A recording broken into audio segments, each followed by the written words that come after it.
মাজবাদাव N30 garden आइजो football championship Udalguri जिल्लानि মাজবাদাव साहा बागाननि गेजेराव आइजोफोरनि जोलुर चेम्पियनशिपआव মাজবাद ओनसोलारि आइजो जोलुर हानजानि देरहासानाय डिमाकुसि टि ट्राइब आइजो जोलुर हानजा आरो মাজবাদ ओनसोलारि आइजो जोलुर हानजानि गेजेराव पूर्व भारती एजुकेशनल ट्रास्ट आरो মাজবাদ ओनसोलारि गेलेमु आफादनि बादायलायनायाव साहा बागानाव सोलिबाय थानाय N30 गार्डेन आइजो फुटबल चेम्पियनशिप बादायलायनायाव दिनै মাজবাদ टि गार्डेन गेलेग्रा फोथाराव खुंफुंनाय जायो। दिनैनि जोबथा बादायलायनायाव মাজবাদ ओनसोलारि आइजो जोलुर हानजाया डिमाकुसि टि ट्राइब आइजो जोलुर हानजाखौ 5-0 गलाव देरहानो हायो।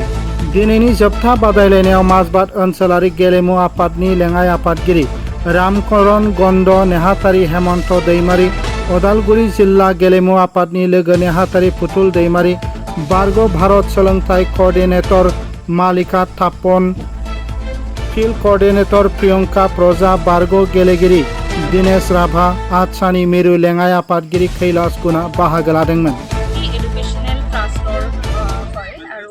পূৰ্ব ভাৰতী এডুকেশ্যনেল ট্ৰাষ্টে যোৱা কেইবাবছৰৰ পৰা 2020 চনৰ পৰাই গাৰ্লছ ফৰ গ'ল্ছ টুৰ্ণামেণ্ট নামৰ এখন ফুটবল চেম্পিয়নশ্বিপ মহিলাসকলৰ কাৰণে উলিয়াইছে, য'ত নেকি মহিলাসকলক এটা সুযোগ দিয়া হৈছে, যিটো চাহ বাগানৰ বা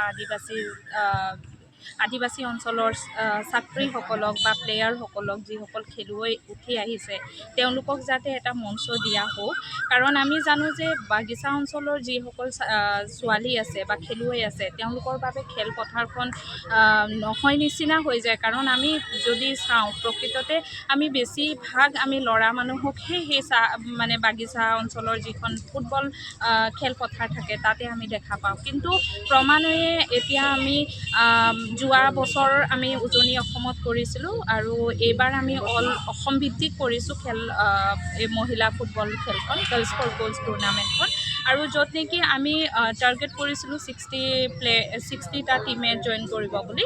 আৰু সৌভাগ্যবশতঃ আমাৰ এতিয়া যদিও 2টা টিম কমিছে তথাপিও আমাৰ 58টা আমি ক্ৰছ কৰিছোঁ। আৰু এই যিটো আমাৰ BTR ক্লাষ্টাৰৰ যিটো খেল আজি মাজবাদ টি ষ্টেটৰ খেলপথাৰখনত হৈ আছে আৰু এইটো আমাৰ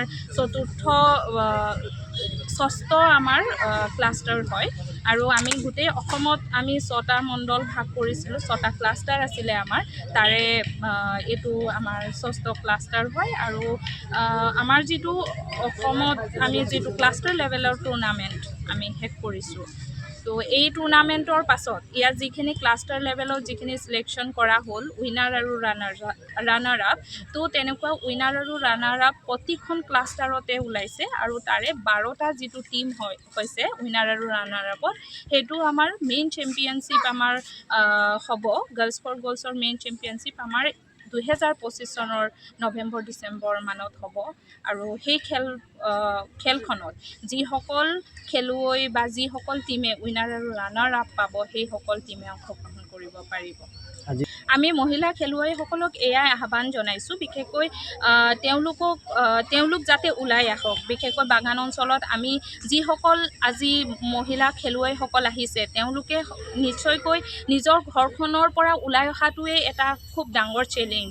কাৰণ বহুতখিনি কথা আহি যায় আৰু যাৰ কাৰণে তেওঁলোক ক'ৰবাত নহয় ক'ৰবাত পিছ পৰি থাকি যায়। কিন্তু তেওঁলোকক এই গাৰ্লছ ফৰ গ'ল্ছৰ এটা এনেকুৱা এখন মজিয়া দিয়া হৈছে য'ত নেকি তেওঁলোকে আমি বাগিচা অঞ্চলক যেতিয়া টাৰ্গেট কৰিছোঁ তো তাৰ পৰা বহুতখিনি ছোৱালী বহুত চেলেঞ্জ লৈ পেলাই ওলাই আহিছে। আৰু আমি ইয়াতে এইখন ক্লাষ্টাৰত আমি মহিলা কোচ সকলোকো পাইছোঁ, যিসকলে বহুত প্ৰত্যাহ্বানৰ মাজেৰেও নিজৰ টীমক মানে এই খেলপথাৰখনলৈ আনিছে। তেওঁলোকে এইটো ক্লাষ্টাৰত তেওঁলোকে জইন কৰিছে।